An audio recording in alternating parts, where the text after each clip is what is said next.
Ok, ahora sí, bueno, oficialmente, muy buenas noches. Espero que todos se encuentren muy bien. Bienvenidos y bienvenidas a la primer charla oficial organizada por el proyecto de iNaturalist, Biodiversidad en la zona de amortiguamiento de la Reserva Biológica Alberto Manuel Brenes, o también conocida como Proyecto Biosa, que es creado como parte de las labores del trabajo comunal universitario de educación ambiental en el área de amortiguamiento de esta misma reserva, el TCU 572. Parte de los objetivos de este proyecto es realizar una serie de charlas educativas y creación de material sobre los distintos grupos taxonómicos presentes en la reserva. Así que bueno, hoy le damos inicio con esta charla titulada Anfibios del Bosque Nuboso de Occidente, la cual es impartida por Brian Morera, quien es gestor de recursos naturales de la Universidad de Costa Rica. También tiene una maestría en conservación y manejo de vida silvestre de la Universidad Nacional. Autor y coautor de varias publicaciones de revistas científicas en temas de evaluación y conservación de la biodiversidad, con un gran interés por el estudio de anfibios desde inicios de la carrera académica. Actualmente es académico en el Instituto Internacional de Conservación y Manejo de Vida Silvestre de la Universidad Nacional, trabajando en un programa de investigación sobre ecología y conservación del jaguar y sus presas en Costa Rica. Entonces, bueno, nada más para aclarar, cualquier duda que les surja en la charla, entonces nada más las pueden ir haciendo al chat en cualquier momento y al final pues serán resueltas. Así que sin más preámbulo, bienvenido Brian y bueno, muchas gracias por estar con nosotros y el espacio es suyo. Muchas gracias, buenas noches a todos los asistentes. Espero que este ratito que vamos a compartir sea de provecho para todos. Es una charlita eh, con información general sobre este grupo taxonómico que son los anfibios, con un énfasis en la región de Occidente, específicamente el bosque nuboso, ¿verdad? Que es un área algo restringida, la cual le he dado un poco de interés en el monitoreo de anfibios durante los últimos años. Entonces, es un gusto poder compartirles un poco de lo que hemos aprendido en este tiempo que hemos estado por ahí. Bueno, sin duda uno de los eventos más importantes de los seres vivos en el globo ha sido el paso de animales vertebrados del medio acuático al terrestre, ¿verdad? Los primeros seres en lograr hacer ese gran salto evolutivo fueron los anfibios, eh, y no fue esporádicamente, ¿verdad? Sino fue miles o millones de años de procesos evolutivos, los cuales han dejado una gran cantidad de especies a través del tiempo, con diferentes adaptaciones, tanto al medio acuático como el terrestre. Entonces, para entrar un poquito en materia, veamos primero generalmente cómo podemos clasificar a los anfibios, ¿verdad? Son animales vertebrados, lo que quiere decir que tienen un sistema óseo desarrollado, una columna vertebral.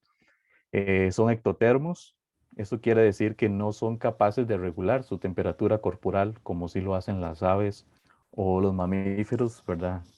Eh, Nosotros, por ejemplo, los seres humanos controlamos nuestra temperatura corporal quemando grasa, pero los anfibios no pueden realizar eso, entonces dependen de la temperatura ambiental. Entonces son altamente susceptibles a los cambios o las variaciones de temperatura en el ambiente.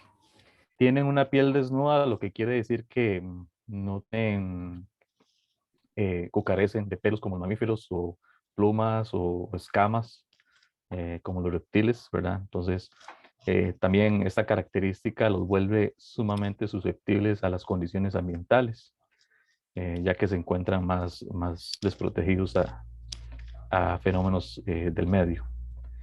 Y como su nombre lo indica, anfibio significa que tiene doble vida o ambos tipos de vida, y esto hace referencia a la fase acuática y a la terrestre, por la que pasan estos organismos a través de su ciclo reproductivo, ¿verdad? Aunque no son estrictamente acuáticas algunas especies, ¿verdad? Pero siempre dependen de por lo menos parte de la humedad del medio ambiente para poder desarrollarse. Y eso es algo que vamos a ver ahorita más adelante en profundidad. Bueno, alrededor del mundo se han descrito aproximadamente o alrededor de 8.000 especies de anfibios. Una gran mayoría, más de 7.000 especies son anubos o los que conocemos como sapos y ranas, ¿verdad? Que son característicos con extremidades largas, carecen de una cola en su fase adulta y bueno, tienen la capacidad de movilizarse fácilmente, ¿verdad? Saltando o caminando incluso. Otro grupo menos diverso son el grupo de las salamandras o caudatus, como se les conoce también, en los que se han registrado alrededor de 800 especies, y uno aún menos diverso y menos conocido en cuanto a taxonomía e historia natural son los cecílidos, o también les llaman solda con solda, o el grupo de los ginofionas, los cuales son estos organismos que parecen lombrices, ¿verdad? O serpientes. Mucha gente los confunde con serpientes y pues los matan por simple temor y desconocimiento, no saber que es un anfibio. Entonces son los tres grandes grupos en los que podemos clasificar a los anfibios, ¿verdad? Todos, independientemente de cuál orden estén, cumplen con las características anteriores de ser ectotérmicos, vertebrados, con piel desnuda. Y según el grupo vamos a encontrar diferentes estrategias reproductivas, ¿verdad? Por ejemplo, en lo que son ranas y sapos, en su gran mayoría, con algunas pocas excepciones, son especies ovíparas. Eh, Todos tienen reproducción sexual, ¿verdad? Todos necesitan ambos sexos para reproducirse. Y en el caso de las ranas y sapos, su gran mayoría son ovíparas, lo que quiere decir que depositan huevos, ¿verdad? Entonces, generalmente, los machos hacen un llamado, un canto de reproducción para atraer hembras. Cuando la hembra selecciona al macho con el que quiere reproducirse, el macho se posa sobre la hembra empieza a depositar huevos y empiezan a ser fecundados por el macho. El macho empieza a depositar el esperma sobre los huevos y quedan este, fecundados, ¿verdad? La gran mayoría tienen fecundación externa. Creo que hay algunas pocas especies que presentan fecundación interna. Salamandras, hay varias estrategias. Pueden ser ovíparos o ovivíparos, ¿verdad? Que pueden presentar fecundación interna, depositan huevos en un medio acuoso que luego se desarrollan y eclosionan, o incluso pueden ser vivíparas, lo que significa que ya paren a sus crías vivas, ¿verdad? Lo que es la parte de huevo larval. El estadio larval se desarrolla dentro de la madre y cuando nace o la hembra pare, lo que pare son ya crías vivas, ¿verdad? Un estado o un metamorfo, lo que sería un organismo bastante semejante a un adulto. Y en los ginofionos también presentan de los tres tipos de reproducción, pero en este caso lo que se presenta es la fecundación interna. Esto es un ejemplo de una especie bastante común en el bosque premontano y de todo Occidente. Es una especie que estuvo prácticamente ausente en los 80s y, ¿verdad?, en 90s. Era una especie prácticamente indetectable y actualmente es de las más comunes, que es la rana Warceswi, le llaman también rana brillante del bosque. Y bueno, tuve la oportunidad de fotografiar todo el ciclo reproductivo. Acá tenemos la hembra, que es el individuo más grande, ¿verdad? El macho más pequeño encima. Y a esto se le conoce como amplexo, ¿verdad? Entonces, estaban momentos antes de que la hembra empezara a depositar los huevos y el macho empezara a fertilizarlos, ¿verdad? Aquí ya tenemos la masa de huevos. Siempre van a estar en un medio acuoso, ya sea un riachuelo, un estanque, ¿verdad? O incluso hay algunas especies que su propia masa de huevos es lo suficientemente gelatinosa para brindarles humedad, protección y nutrientes a los huevos, ¿verdad? Y luego empieza ya el desarrollo del renacuajo, se empiezan a crecer o aparecer las extremidades, la cola. Hay gente que piensa que la cola la pierden, pero en realidad las colas son un saco de alimento. Entonces, conforme van creciendo, conforme se va desarrollando el individuo, va absorbiendo los nutrientes que se encuentran ahí. O sea, ya que tenemos un juvenil bastante desarrollado y este es un adulto.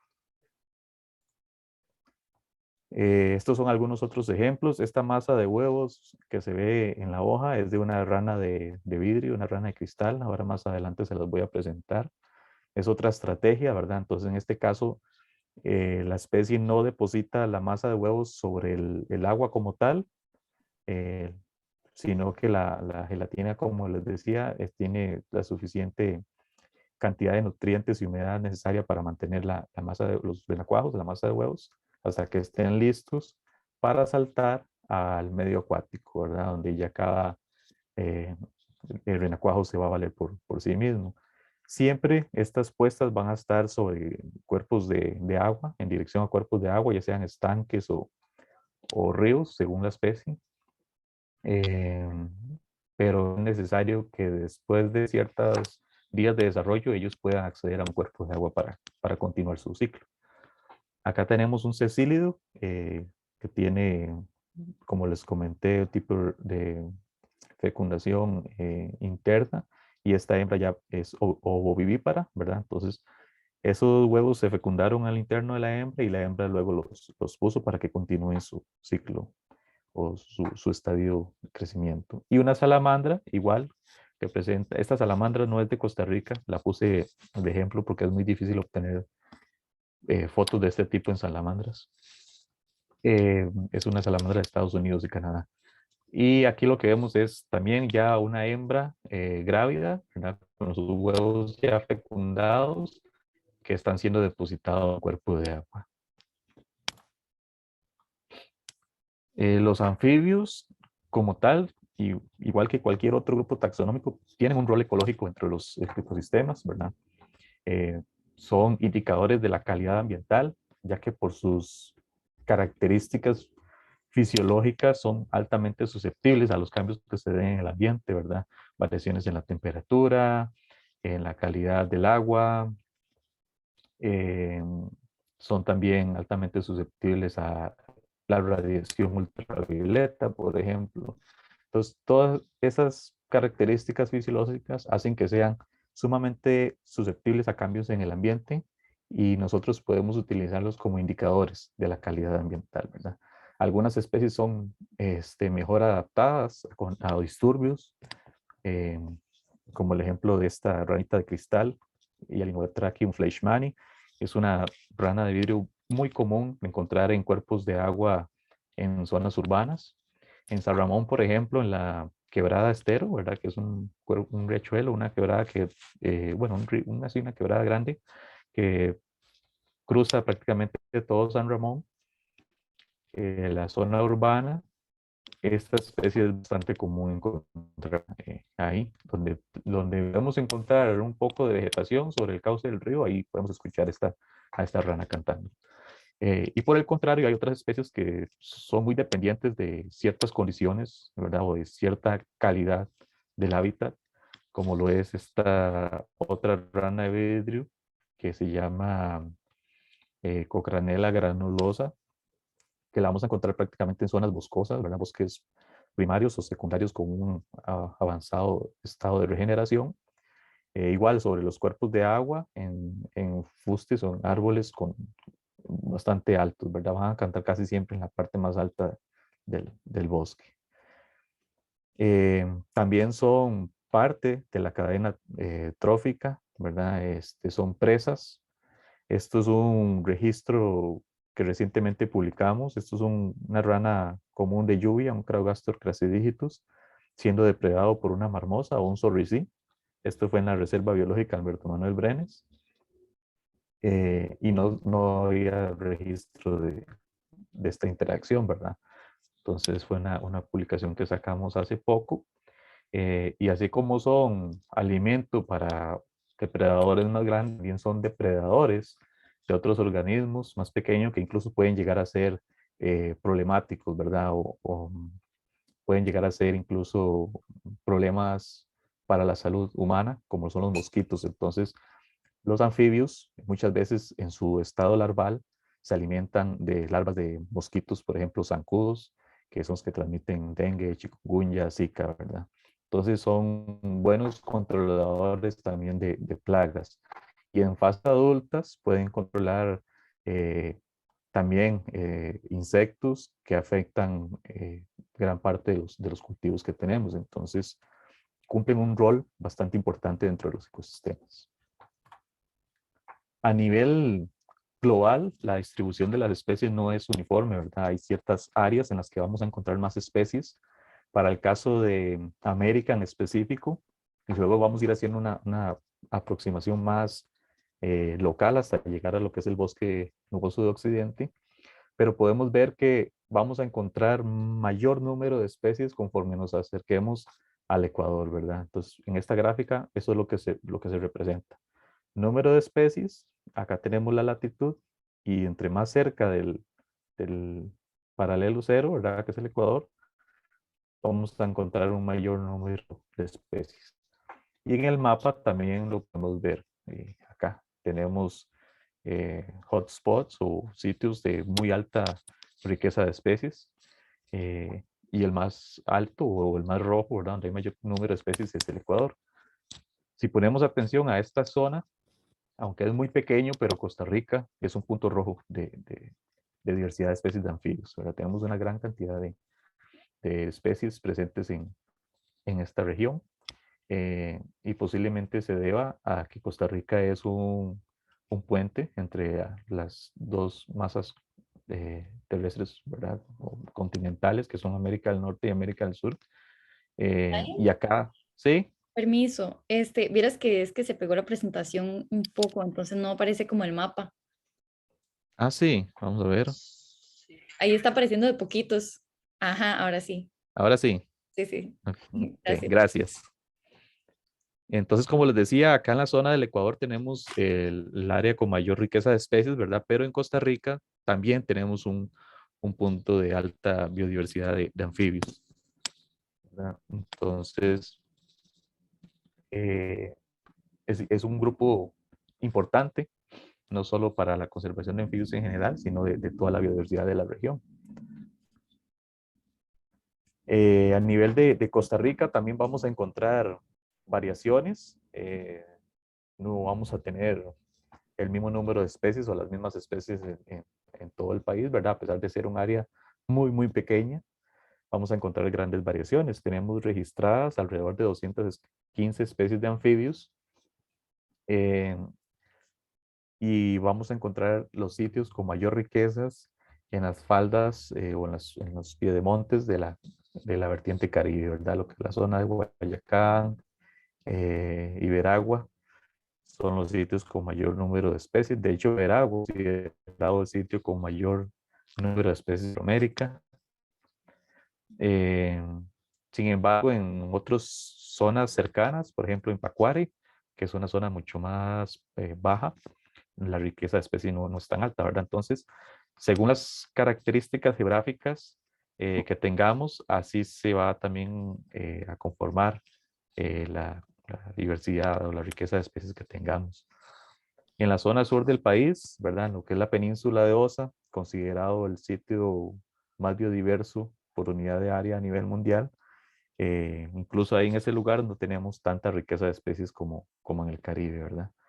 Y en lo que es la parte del Pacífico, especialmente en el Pacífico Norte, donde tenemos ecosistemas altamente estacionales, ahí vamos a encontrar un bajo número de especies porque son pocas las especies que tienen adaptación a esas variaciones estacionales de la precipitación, ¿verdad? Y altas temperaturas. Entonces, va a ir variando la diversidad de especies a través del espacio geográfico. Para la región que nos interesa, que es la zona del occidental, del Valle Central del país, vamos a encontrar números o valores intermedios de especies, ¿verdad? Entre 25, 30 31, 40 especies por ahí, depende de donde nos movamos. Y lo que es ya más concretamente la zona occidental y el bosque nuboso de Occidente, hemos registrado alrededor del 22% de las especies presentes para Costa Rica, ¿verdad? En listas oficiales, quiero decir con listas oficiales lo que se ha publicado en revistas científicas, podemos contar 41 especies de anfibios, ¿verdad? Eso incluye lo que es la Reserva Biológica Alberto Manuel Benes, que es quizás el sitio con mayor esfuerzo de muestreo en toda la región, no solo de anfibios, sino en otra gran cantidad de grupos taxonómicos. Y algunos otros esfuerzos más pequeños, pero importantes, en lo que es el corredor biológico Paso de las Nubes, y que es donde se encuentra la mayoría de ecosistemas de condición nublada, ¿verdad? Esta es una imagen satelital que escogí precisamente con la menor cantidad de nubes para ejemplificar que en esta zona siempre hay nubes, a pesar de que sea la estación en las que menos hay, ¿verdad? Acá tenemos la reserva de Nectandra, el Instituto Nectandra, y esto es en el Silencio de Los Ángeles. Dos sitios que han sido ya trabajados y se han publicado listas. Entonces, una de las características más importantes de estos ecosistemas o de estos bosques es que siempre van a estar cerca de la línea divisoria continental, que más o menos va pasando por acá, ¿verdad? Algunas características de este tipo de ecosistema es que, bueno, tienen una distribución geográfica bastante restringida, depende de las condiciones eh, que se den, ¿verdad? Ocupamos elevaciones intermedias. En Costa Rica, por ejemplo, elevaciones intermedias es alrededor de los 1100, 1500 metros sobre el nivel del mar, siempre cerca de las líneas divisoras continentales. Eh, y eso va a hacer que, por ejemplo, toda la masa de aire húmedo que recibimos del Caribe y es transportada, ¿verdad?, a través del continente, choque en las montañas, y a la hora de que empiezan a subir estas masas de aire se van enfriando poco a poco hasta que se condensan y forman las nubes. Entonces, las nubes van a representar el mayor porcentaje de precipitación en estos ecosistemas, o lo que conocemos como lluvias horizontales, ¿verdad? No vamos a tener como, por ejemplo, en las zonas de Sarapiquí o en Golfito, que son sitios donde llueve mucho, ¿verdad? La mayor parte de la precipitación o la lluvia es en forma de precipitación. Acá es lluvia horizontal por las nubes que están casi siempre presentes en el sitio. Eh, Eso genera condiciones ambientales aptas para que ciertos organismos se adapten mejor, ¿verdad? Entonces vamos a encontrar una gran cantidad de plantas epífitas, ¿verdad? Plantas que viven sobre otras plantas. Pueden ser bromelias, piñuelas. Vean esta foto de acá, hay una gran cantidad de piñuelas por algo, ¿verdad? Incluso cada rama puede ser considerada un ecosistema completo según la especie que estemos analizando, y que son también sitios de reproducción importante para algunas especies de anfibios. Ya estas piñuelas acumulan una gran cantidad de agua que son utilizadas por los anfibios. También vamos a tener, bueno, va a ser un bosque siempre verde, ¿verdad? No, aquí no hay una estacionalidad muy marcada como en Guanacaste, ¿verdad? Donde, por ejemplo, en el verano los árboles pierden todas sus hojas. Acá se va a mantener, al menos casi la mayoría de árboles van a permanecer con hojas, ¿verdad? Y, y esas condiciones de alta nubosidad, alta densidad de vegetación, van a hacer que uno de los factores limitantes sea la luz, ¿verdad? Entonces, la cantidad de luz que llega al suelo o al subsuelo, incluso puede ser de hasta el 10% o menos en algunos sitios, ¿verdad? Entonces, es un factor bastante importante que va a determinar mucho sobre el crecimiento de las plantas sobre la composición del ecosistema como tal y por ende muchas especies de anfibios se van a adaptar a estas condiciones. Vamos a tener una gran cantidad de microhábitats disponibles que pueden ser ocupados por diferentes especies. Por ejemplo, algunas especies se van a adaptar a reproducirse solo en quebradas, otras solo en charcas, eh, otras en la hojarasca, es un tipo de microhábitat bastante utilizado. Otras solo van a encontrarse en el dosel del bosque. Ahí van a cumplir casi que todo su ciclo reproductivo, ¿verdad? Ahí habitan, ahí se alimentan, ahí se reproducen. Entonces, este tipo de ecosistemas brinda una gran cantidad de microhábitats disponibles para los anfibios. Entonces, por eso son bastante diversos en número de especies. Bueno, ahora sí les quiero presentar algunas especies seleccionadas ahí de interés, porque se vean atractivas o son importantes para la conservación. Estos son observaciones que he adquirido a través del tiempo, ¿verdad? Y también a través de la literatura. Como les dije, hay cierta cantidad de literatura disponible que puede ser consultada por cualquiera de ustedes. Luego les voy a presentar también ahí donde pueden buscar. En cuanto a cecílidos o ginofionas, solo se ha registrado hasta la fecha una especie, ¿verdad? Este Ginophis multiplicata. Es bastante raro de ver. Sin embargo, me llama la atención que en San Isidro de San Ramón, siempre para el inicio de la estación lluviosa, se observan bastantes. Tengo una colega que vive por ahí y al inicio de todos los inviernos me manda las fotos de los cecilios fuera, ¿verdad? Porque casi pasan la mayor parte de su vida enterrados, ¿verdad? Tienen un estilo de vida fosorial, entonces son muy difíciles de ver. Pero cuando empieza la época lluviosa eh, y se saturan el suelo con los primeros aguaceros fuertes, estos, eh, estos cecilios salen y es un lugar que hay una alta probabilidad de verlos, ¿verdad? Lo que es en bosques o meramente ya en la parte del bosque nuboso, en la región donde se encuentra el bosque nuboso, solo tenemos un reporte. Esto es en el silencio ahí de Los Ángeles. En cuanto a caudatos o salamandras, apenas hemos registrado 3 especies, ¿verdad? Posiblemente hay más, pero son organismos que tienen una detectabilidad muy baja porque muchos viven en partes altas del dosel, ¿verdad? En el dosel del bosque o entre musgos. Entonces, para uno que anda a veces buscando estos organismos, es muy difícil de detectarlos, ¿verdad?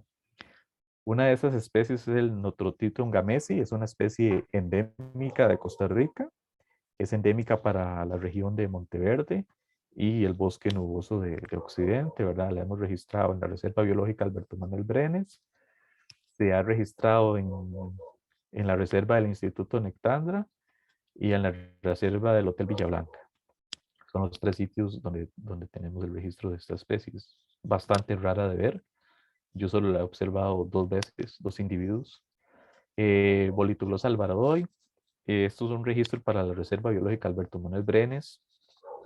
Yo personalmente aún no la he observado, pero bueno, hay una colecta de esta especie para la reserva. Entonces es una de las especies presentes. Y quizás la más común, la Odepina uniformis, esta salamandra que es bastante llamativa por lo largo que es su cuerpo, su cola y las patas que son tan pequeñas, ¿verdad? Entonces, mucha gente las confunde incluso hasta con lombrices. Suelen salir, cuando se hacen movimientos de tierra, suelen salir del suelo y se confunden fácilmente con lombrices. Ahora el grupo más diverso, tanto para la zona de Occidente como a nivel global, ¿verdad? Que son los lanuros o sapos y ranas. Tenemos en la familia de los sapos 3 especies bastante interesantes para la región. Bueno, Atelopus varios, que es como el sapito arlequín, una especie que para la zona no se observa desde los 80s. posiblemente estamos hablando de una extinción a escala local, a pesar de que se han hecho esfuerzos en los sitios donde se observaban en los 80s, no se ha observado. Y la comparto acá porque imagino que hay muchos entusiastas de este grupo de animales, ¿verdad? Que andan también buscándolos y observándolos y podrían encontrárselos por ahí. Entonces, para que lo conozcan y sepan que es una especie muy difícil de ver en estos momentos. Hay unas cuantas poblaciones en el Pacífico central y sur de Costa Rica, es lo que se tiene registro. Después de que se había dejado observar como por 20 años, se considera casi extinta. Pero bueno, han reaparecido unas poblaciones, pero para la región de Occidente aún no. Inciles coníferos es un sapito bastante común en el bosque nuboso. También le llaman sapo escalador. Este sapo sí tiene unas adaptaciones en sus patas y manos, unos tubérculos que le permiten trepar, ¿verdad? Entonces por eso se llama sapito escalador. Los machos suelen ser de esta coloración verde, y cuando son juveniles son como pintados, ¿verdad? Tienen más blanco, un poco más como colores rosados, ¿verdad? Entonces los juveniles son un colorcito un poco diferente, y con esa adaptación de que pueden escalar. El Incilius melanoclorus, o también se le llama sapo de hojarasca o sapo del bosque húmedo, es una especie también bastante común en la región, y recientemente observamos un comportamiento arborícola de esta especie. Esta especie, a diferencia de esta, no tiene adaptaciones en sus patas y manos para escalar.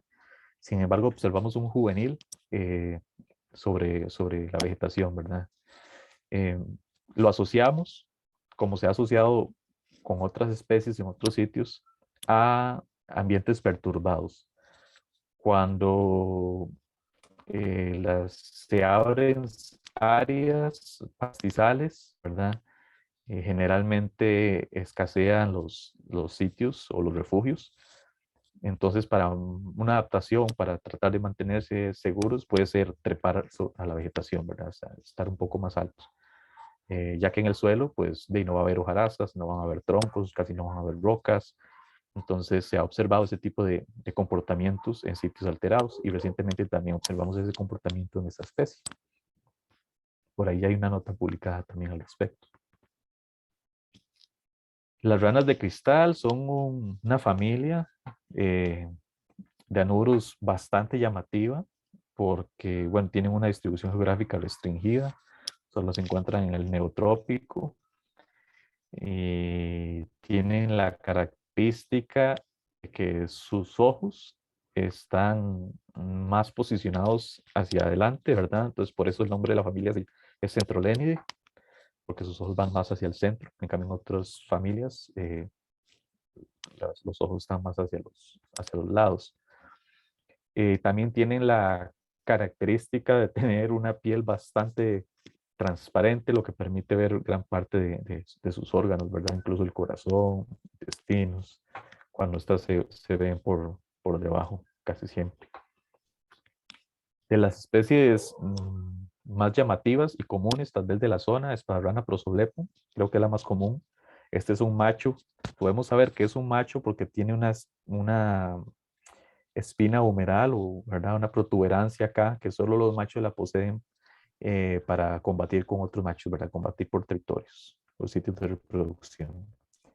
Entonces, en sus características, para poder identificarlas, que es, bueno, es verde, tiene una línea blanca en su labio superior, manchas negras, el iris es dorado y bastante reticulado, ¿verdad? Cocranela granulosa, que es la rana que les comentaba antes. Eh, Generalmente solo se encuentra en bosques bastante conservados. Y su característica principal es esa piel granulada, ¿verdad? Por eso su nombre. Y Teratoila pulverata, que es quizás una especie más adaptada a sitios perturbados. Es un poco más común que Cocranella granulosa. Ahora tenemos otro grupo de ranas, o que se llama comúnmente como ranas de hojarasca, porque habitan la mayor parte del tiempo en el suelo del bosque. Una de las especies más comunes es el Craugastor fixingeri. También se le llama rana común de lluvia. Tenemos el Craugastor crassidigitus. Estas dos especies en algunas ocasiones pueden confundirse a simple vista, porque ambas pueden presentar coloraciones diferentes, patrones de manchas diferentes. eh, entonces tienden a confundirse a simple vista, ¿verdad? Una manera fácil de distinguirlas es que en Craugastor fixingeri, en el muslo, vamos a encontrar unos puntos amarillos, mientras que en Crassidigitus el muslo no va a tener manchas, sino que va a presentar un color rojizo uniforme. Y otra especie mucho más pequeña, tal vez la foto no ayuda a ejemplificar bien el tamaño, pero es mucho más pequeña que estas dos, es el Craugastor underwoodi. Esta especie de rana habita en el suelo del bosque, en la hojarasca, donde construye pequeños nidos para poner sus huevos, ¿verdad? Esta familia o este grupo de ranas tienen la particularidad de que no presentan renacuajos o no depositan masas de huevos y podemos observar renacuajos como en las otras, ¿verdad? Sino lo que sucede aquí es que hay un desarrollo directo del individuo, ¿verdad? Entonces las hembras depositan la masa de huevos en un nido en el suelo, generalmente en un nido de hojarasca bastante húmedo, eh, y el renacuajo se desarrolla dentro del huevo hasta que eclosiona un individuo ya bastante parecido a un adulto. Bueno, entonces no vamos a observar esa fase o esa etapa de renacuajo en este grupo de ranas. Las ranas de lluvia presentan también la misma estrategia reproductiva y de desarrollo Ahí, embriológico. ¿Sí? perdón, vieras que otra vez se pegó. A ver, vamos para atrás. Esa la vieron Ajá, eso sí. y Ahora esa sí. se pegó. Listo, ajá. Ok, gracias. Gracias. Dentro de este grupo, una de las especies más raras para la zona, ¿verdad? Porque es más fácil observar en otros sitios de menor elevación de la vertiente Caribe, pero para lo que es occidente y la parte del ecosistema eh, nuboso, el Pristimelis alti, creo que del 2005 a la fecha solo hay dos registros, uno en la Reserva Biológica Alberto Manuel Brenes, cerca de unas lagunas que están colindando con Monteverde, y el otro para la región de Bajo La Paz. El Pristimantes cruentus es una especie un poco más común, también le llaman rana de muslo dorado por esta coloración, esta mancha que tiene acá en el muslo. Eh, Presenta también una gran variación de coloraciones. Solo para San Ramón yo he observado 8 colores diferentes para esta especie, ¿verdad? Pero es fácil de identificar por esta mancha y por estos tubérculos supraoculares, ¿verdad? Estos como espinitas que se ven aquí, que son parte de la piel. Eh, presenta dos bastante grandes, uno sobre el ojo, ¿verdad? Y su ojo también es como bastante reticulado, es una característica importante. Y otra especie menos común es el Pristimantis caryophyllaceus, ¿verdad? Se puede confundir con Pristimantis ridens, otra especie presente en la zona, pero la coloración del ojo, este rojizo, es una característica distintiva de la especie, ¿verdad? Y su cara con forma bastante triangular. Otras especies comunes, pero fáciles de observar, estas ranitas de lluvia, ¿verdad? Bueno, Pristimantis ridens actualmente es una especie un poco más rara de ver, o sea, se han observado disminuciones de su abundancia. Eh, pero lo que son los diasporos o ranas martillito o campanita, es muy fácil escucharlas en una caminata nocturna, ¿verdad? En el bosque, pero es muy difícil observarlas. Primero porque son sumamente pequeñas y también pasan cantando casi siempre cerca de las bromelias, ¿verdad? Donde los machos llaman a las hembras y ahí utilizan el agua existente en la bromelia para depositar huevos. Diasporos diastema es un poco más común que Diasporos ileiformis, y Diasporos ileiformis tiende a estar un poquito en las zonas más altas.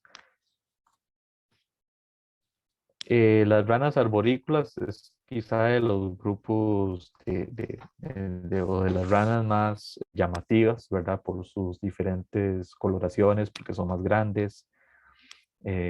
Uno de esos ejemplos es la Ignomilia miliaria. Bueno, esta especie fue registrada en los 80s por el sector de Bajo La Paz, y hay un registro reciente en el Cano y San Luis. Son los únicos que conozco para la zona.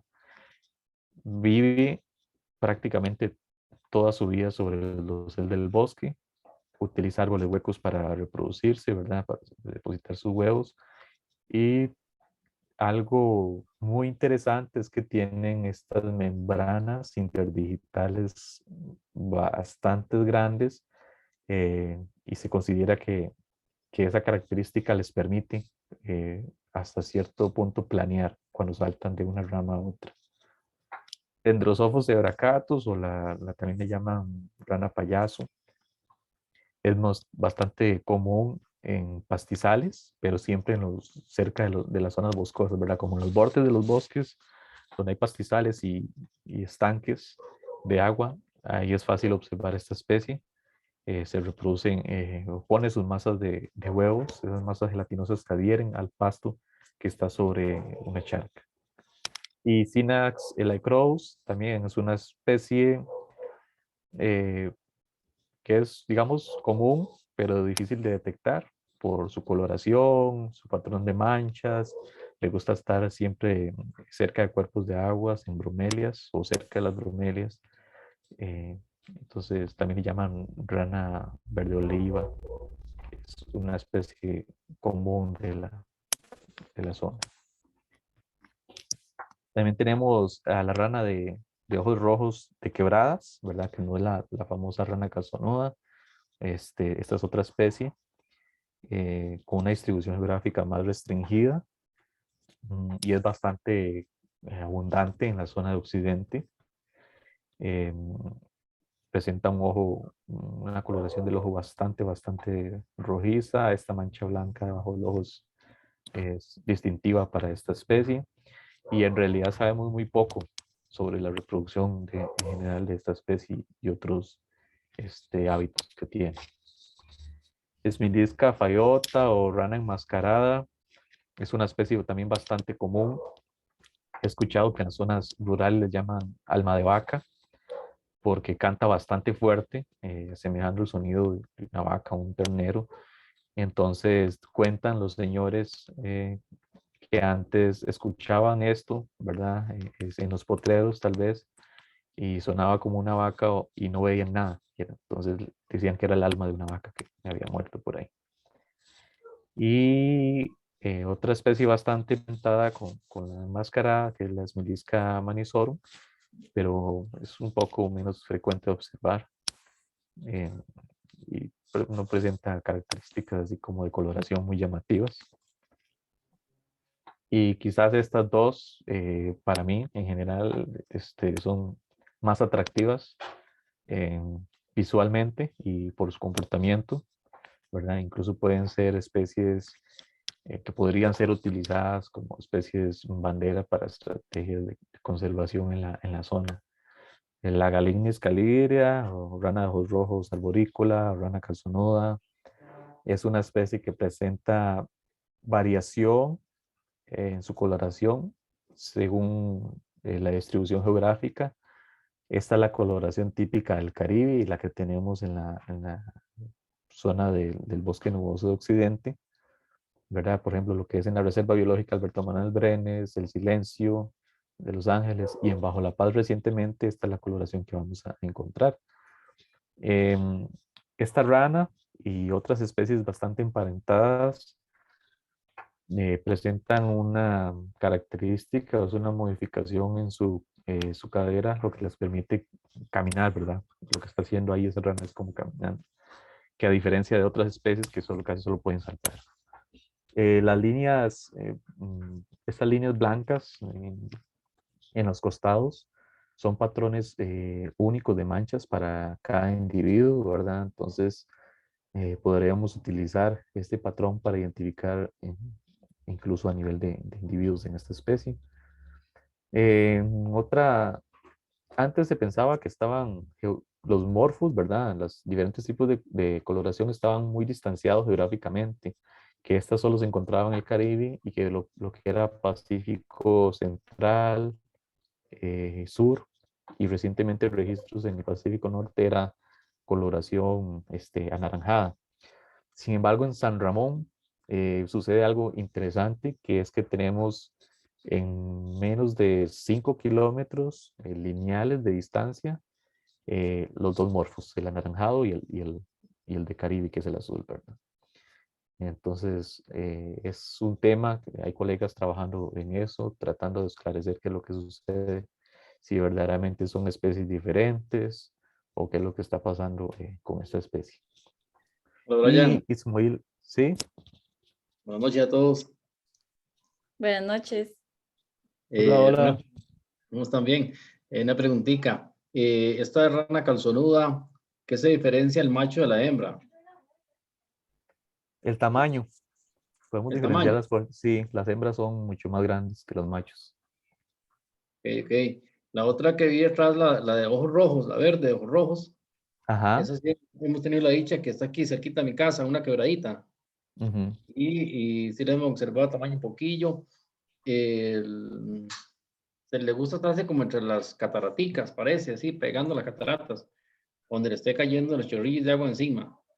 Co- Hemos sacado ratillo para estar leyendo el comportamiento y es interesante esa bichilla, muy bonita.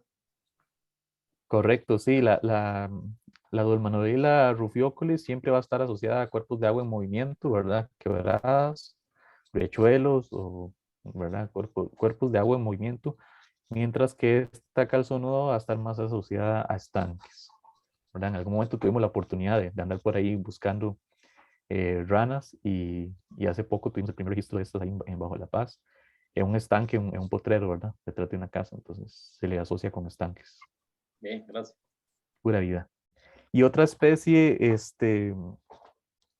un poco más común en la región o en la zona de Bajo La Paz, es la Ismoila pseudopuma, que presenta uno de los comportamientos reproductivos más interesantes de observar, ¿verdad? Y que presentan una reproducción explosiva.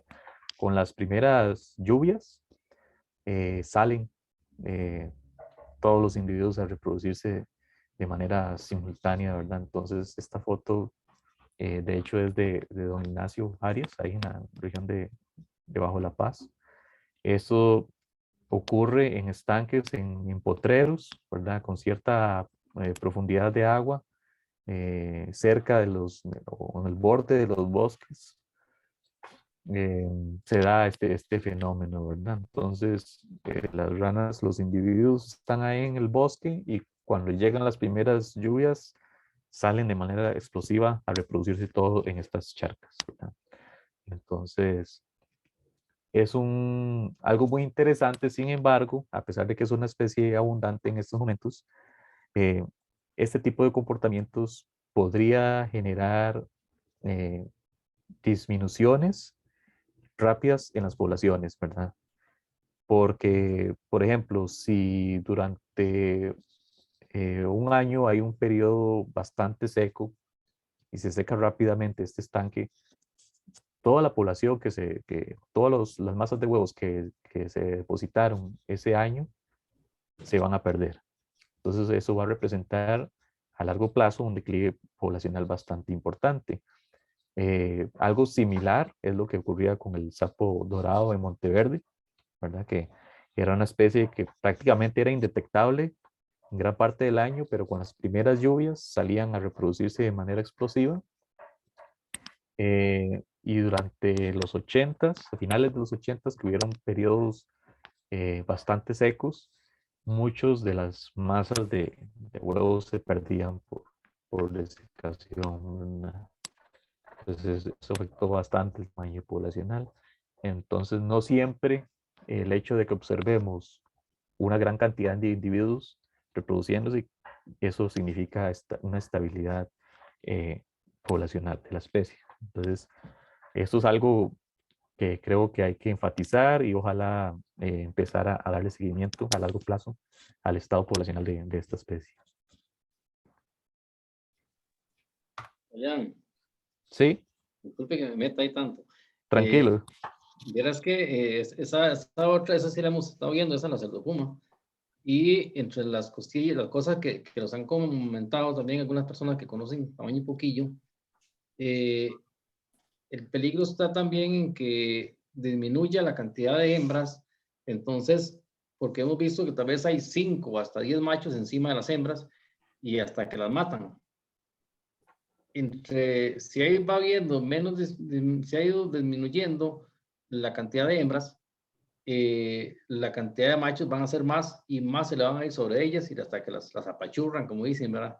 Entonces, hemos visto ese comportamiento que es serio y ese otro, por supuesto, que usted dice que si ponen y pues se hace verano, es un problemilla ese. Nosotros aquí, por lo menos, a veces cuando ha sucedido eso, hemos recogido unos baldados de huevos y los hemos puesto en lagos que sí están estables por aquello que se averana y viera que ha sucedido que se averana. Entonces, por lo menos aquel poquillo que guardamos ahí, eso funcionaron. Perfecto. De eso es algo que también voy a tocar el tema más adelante, sobre el manejo o lo que se puede hacer para la conservación de anfibios en general. Y eso es una de las estrategias, ¿verdad? Eh, y bueno, sí, es bastante interesante. No conocemos la estructura de la población, ¿verdad? La relación machos y hembras. De vista se observan mucho más machos, ¿verdad? Que los machos son todos esos que se ven de color amarillo fuerte. Las hembras no son tan amarillas. Eh, Generalmente las poblaciones en vidas silvestres se regulan, ¿verdad? Pero bueno, habría que darle, como digo, habría que generar un monitoreo a largo plazo y estudiar y conocer bastante la composición de la población, porque podría haber algún otro factor que esté determinando cambios en la relación machos-hembras, por ejemplo. Pero sí, es bastante interesante. Para mí es una de las especies que yo le daría mayor importancia eh, en investigación. Y ahí está también para las otras personas que están interesadas en el estudio de estos organismos, proyectos de cursos, prácticas dirigidas, ¿verdad? En fin, tantas cosas que se pueden hacer, tantos trabajitos eh, alrededor de todo lo que sucede con esta especie. Otro grupo de ranas son las ranas verdaderas, ¿verdad? Así se les llaman, no porque las otras no sean ranas, sino porque el género, como se les llama científicamente, es así, rana, ¿verdad? Entonces tenemos rana Warsiwski, que esta rana ya les comentaba que era prácticamente indetectable en los 80s y ahora es una de las más comunes. La rana bivicaria, que estuvo desaparecida, digamos, porque no se observó durante varios años y reaparecieron unas poblaciones eh, en el Parque Nacional Juan Castro Blanco, en la Reserva Biológica Alberto Manuel Brenes y en Zarcero también hay algunas poblaciones que han reaparecido de esta rana de ojos verdes, muy llamativa. Y rana bailanti, que es una rana un poco más común en zonas alteradas, ¿verdad? Como pastizales. Esta especie en particular, la rana bivicaria, cuentan las personas que viven cerca donde quedan las poblaciones relictas, ¿verdad? Que se vio una disminución agresiva de las poblaciones después de que el Estado promovía ciertas prácticas agropecuarias, ¿verdad? Ciertas aplicaciones de algunos agroquímicos, talas, ¿verdad? Cierto tipo de manejo para las fincas. Al parecer afectaron bastante las poblaciones de esta especie y bueno, por dicha algunas se lograron recuperar y son las que quedan en estos momentos. La composición de especies, la riqueza, la diversidad en general no es constante a través del tiempo, ¿verdad? Como les venía diciendo, hay unas especies que no observaban hace unas décadas y hoy son comunes. Hay otras que sí se observaban anteriormente y que ahora han desaparecido. Eh, entonces, la composición de especies o la diversidad es dinámica, va a ir cambiando a través del tiempo. Y de eso tenemos algunos registros. Para la Reserva Alberto Manuel Brenes, comparamos, por ejemplo, una lista de especies generada en el año 96 con otra que generamos en el 2015 y dejamos de observar en ese periodo de tiempo 3 especies de anfibios y solo registramos 6 nuevas especies. Por ejemplo, la mayoría de especies o la mayor parte de ese cambio que se observó es por especies que han desaparecido. Acá podemos ver otros ejemplos. Estos son ranas de hojarasca, ¿verdad? Eso también está en un artículo publicado con esta información. Y podemos ver, por ejemplo, este Craugastor casidígitos, esta especie, para los 90s, los muestreos que se hicieron en el 94, en el 95, no se detectó, no estaba presente, bueno, se creía que no estaba presente en el sitio. Y para los muestreos de 2011 y 2012, es la especie más abundante, ¿verdad? Entonces, hay mucho detrás de que puede estar causando estos cambios, ¿verdad? Puede ser que algunas especies que hayan disminuido sus poblaciones hayan desocupado ciertos nichos que son después ocupados por estas especies más adaptables, ¿verdad? Un ejemplo contrario es el caso del Pristimantis ridens, esta ranita pequeña de lluvia, que en los 90 era la más abundante y ahora sus poblaciones, o al menos su abundancia para la reserva, ha disminuido significativamente, ¿verdad? Entonces los cambios se dan y por eso es importante mantener monitoreos a largo plazo. Ahora me gustaría hablar de las amenazas que tienen los anfibios. En general, esto aplica para todos los anfibios.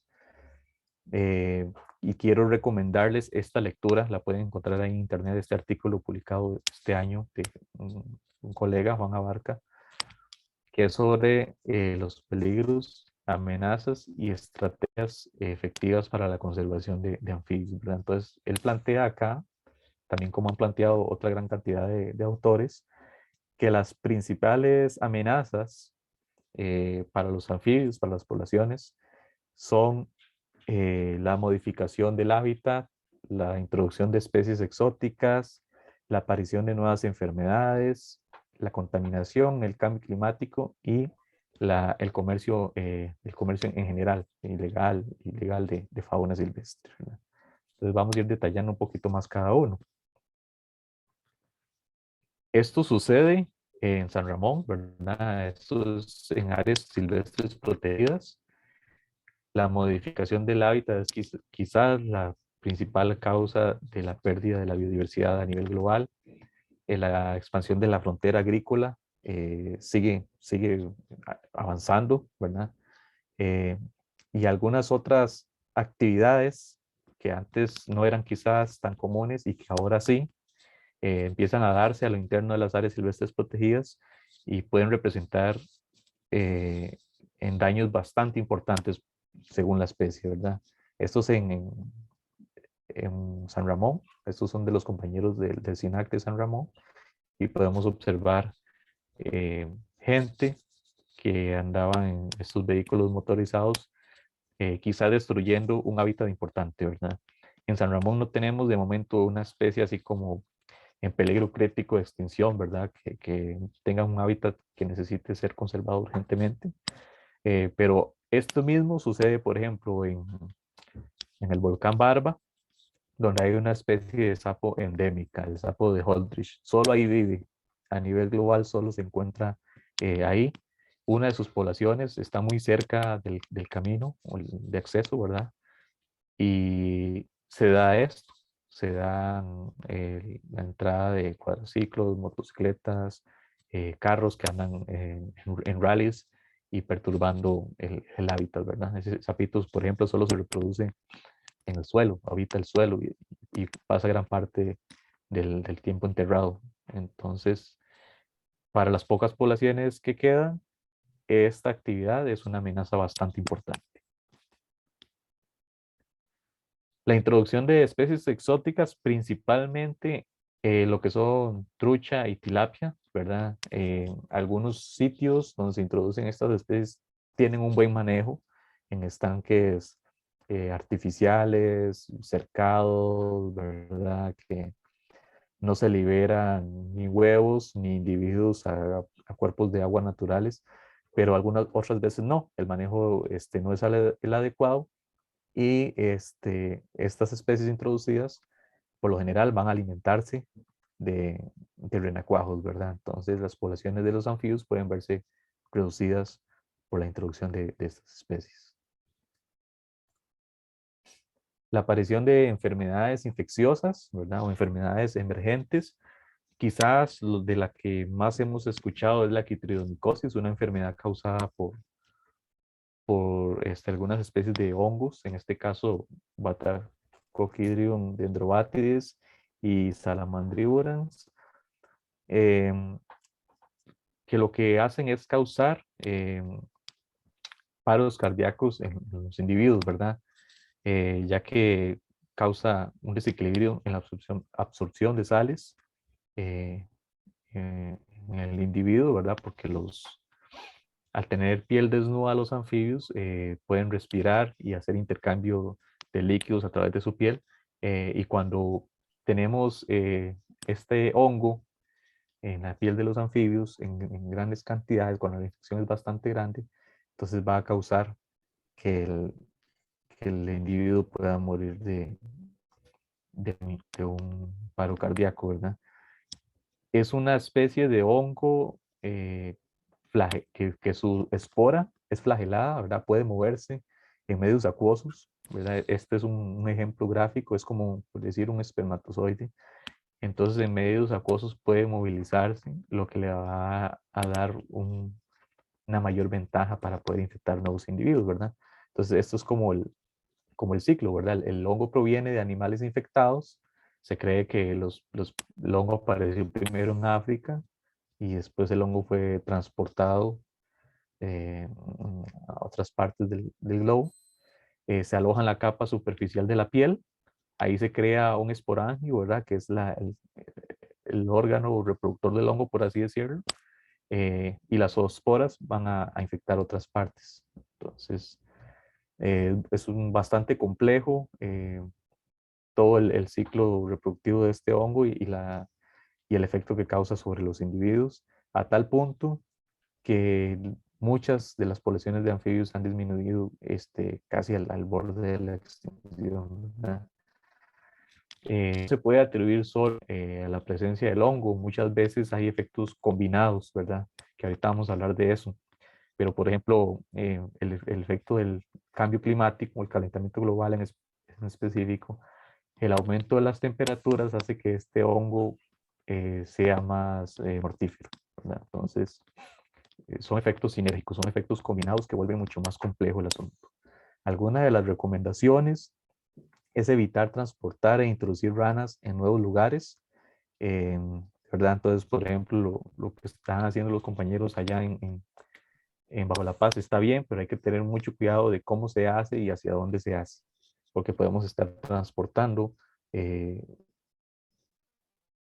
individuos que tienen quitridiomicosis a una población que no la tiene, ¿verdad? Lavar el equipo y el calzado que se utiliza para caminar en la montaña, siempre con cloro o agua caliente, antes y después de utilizarlo, ¿verdad? Esto ayuda a eliminar, a matar el hongo. Entonces nosotros eh, disminuimos el riesgo, ¿verdad? De transportar el hongo a otros sitios. Muchas veces casi la mayoría del tiempo somos muy responsables con esto, ¿verdad? Eh, tenemos las botas, no las lavamos bien, no las desinfectamos y con las mismas que anduvimos en Monteverde nos fuimos para la zona sur y anduvimos por Caribe, ¿verdad? Entonces hay que tener cuidado con eso. Una buena práctica es desinfectar el equipo de campo y evitar la manipulación de cualquier rana si no es parte de un estudio, ¿verdad? Entonces, porque por ejemplo, podemos transportar el hongo a una población que no lo tenía y estamos contribuyendo al declive. Igual la quitridiomicosis no es la única enfermedad, hay otras, por ejemplo el ranavirus, ¿verdad? Que pueden profundizar ustedes si les interesa el tema. Como les decía, yo les recomiendo la lectura de Juan Abarca, que todo eso se explica muy bien en palabras muy sencillas, pueden comprender cualquier persona que no esté involucrada en el ambiente científico. Otra de las amenazas es la contaminación. Mucho de lo que se produce en las zonas urbanas es depositada en cuerpos de agua naturales, ¿verdad? Que son uno de los principales hábitats de los anfibios. Entonces, todo esto va en detrimento de la calidad del hábitat, los sitios reproductivos de los anfibios. Por ejemplo, sitios muy contaminados ya no son útiles para reproducirse, ¿verdad? O simplemente la contaminación como tal va a causar la muerte de los individuos de esa población y va a desaparecer. Eh, Otro tipo de contaminación es la aplicación de agroquímicos, eh, que el agroquímico como tal puede causar la muerte de individuos, pero también se ha visto que los agroquímicos ya están dentro del ciclo, el ciclo del agua, ¿verdad? Entonces, estos agroquímicos son transportados a las montañas, ¿verdad? En forma de nubes y son depositados ahí en forma de lluvias. Entonces, en zonas que pensamos que no están contaminadas porque son zonas boscosas, igual estamos teniendo un efecto negativo de agroquímicos, ¿verdad? Porque ya están dentro del ciclo de agua. Y el cambio climático como tal, aunque no se tiene bien claro cuáles podrían ser los efectos sobre las poblaciones de anfibios, eh, sí hay ciertos factores que pueden agravar la situación de otras amenazas, ¿verdad? Entonces, por ejemplo, la disminución de las lluvias hace que existan menos áreas para reproducción, menos charcas, menos cuerpos de agua, ¿verdad? Menos humedad en general en el ambiente.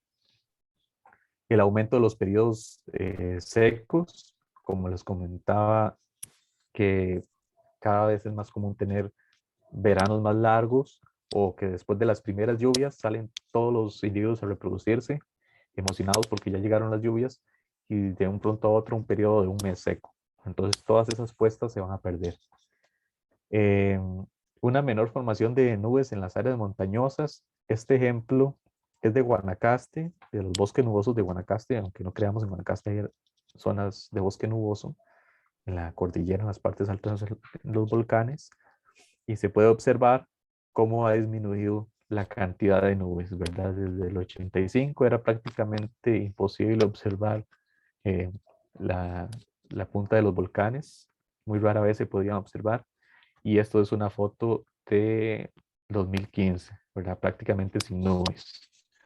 Entonces, la lluvia, que en su mayoría es lluvia horizontal en forma de nubes, todo eso se está perdiendo y va a tener un efecto, un impacto significativo en el hábitat y en los ciclos reproductivos de las especies, ¿verdad? El aumento en las temperaturas y el aumento también de la radiación ultravioleta podría ser un factor que afecte a los anfibios, ¿verdad? Aunque no estamos muy seguros de eso todavía.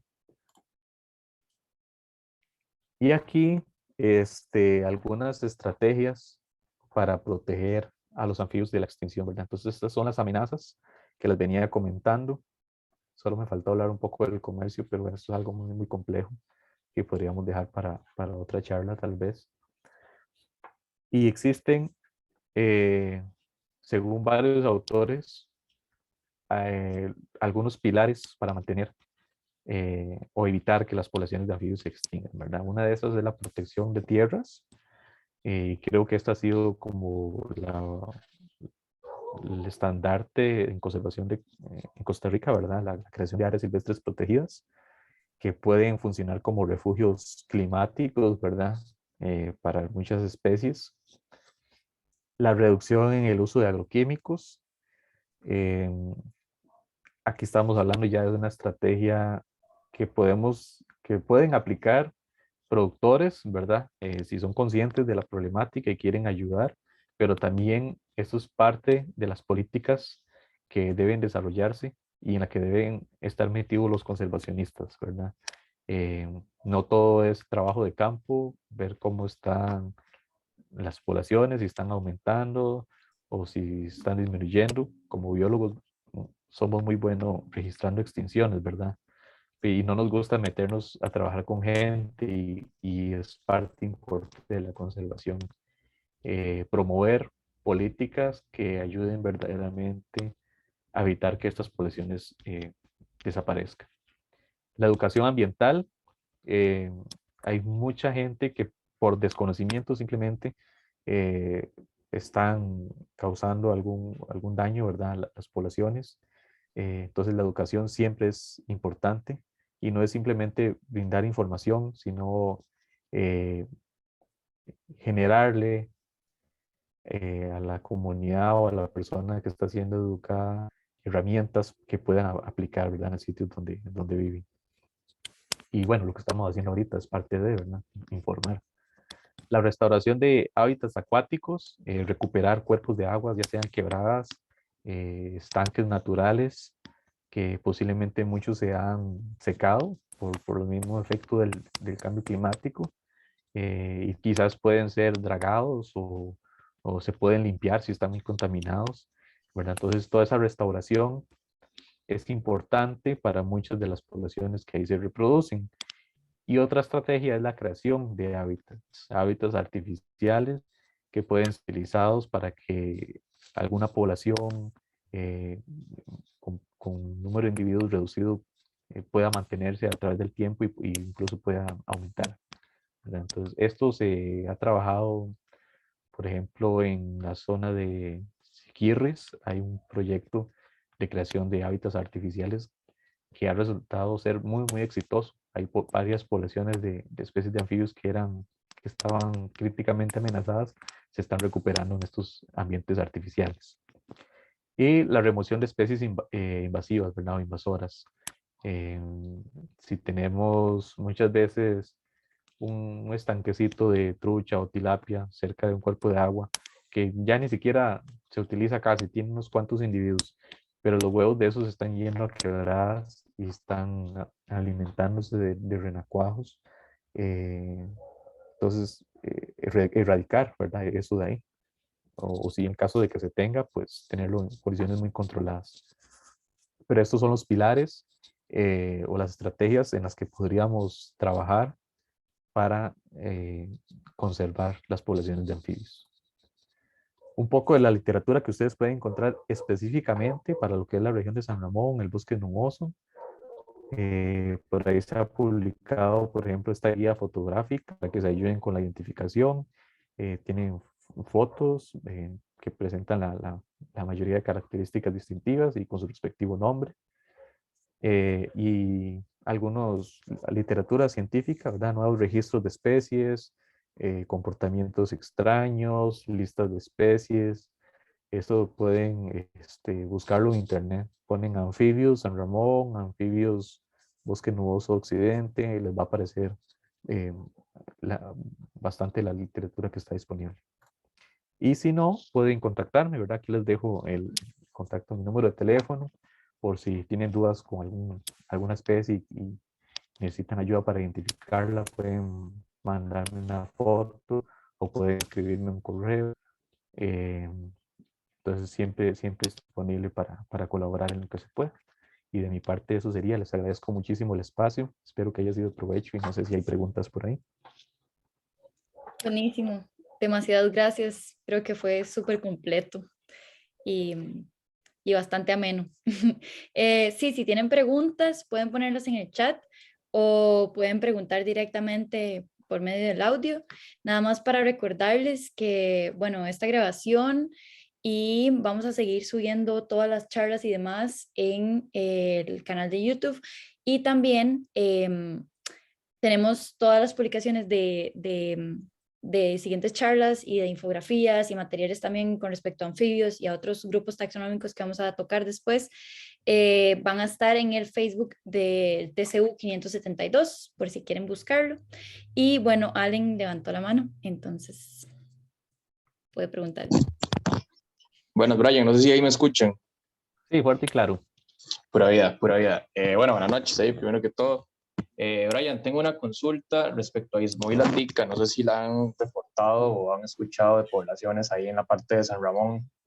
Se sabe que ahí en Monteverde hay poblaciones, o alguna población que se tiene bajo estudio y no sé si han escuchado por ahí en la parte de San Ramón. Me parece que algunos compas que estaban haciendo algún trabajo en la UNED o en la UTN, no recuerdo, habían encontrado un individuo, una población, no sé exactamente en dónde. Entonces, sí saber si tienen registros.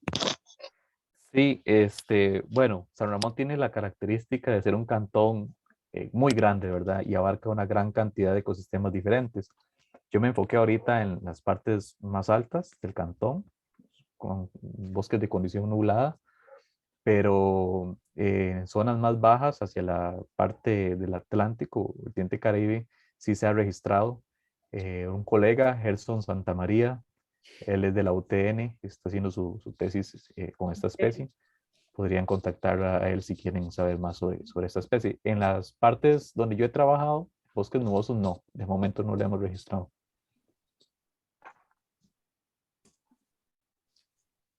Súper. Bueno, no sé si alguien más tiene alguna otra pregunta. Y bueno, si no es así, entonces, pues nada, ahí están agradeciendo en el chat. El canal de YouTube se llama, si no me equivoco, TCU 572. Sí, lo pueden buscar ahí. Y eso sería. Entonces, muchísimas gracias, de verdad. Ajá. Gracias a ustedes por el espacio. Bueno, buenas noches, muchas gracias. Buenas noches, gracias a ustedes.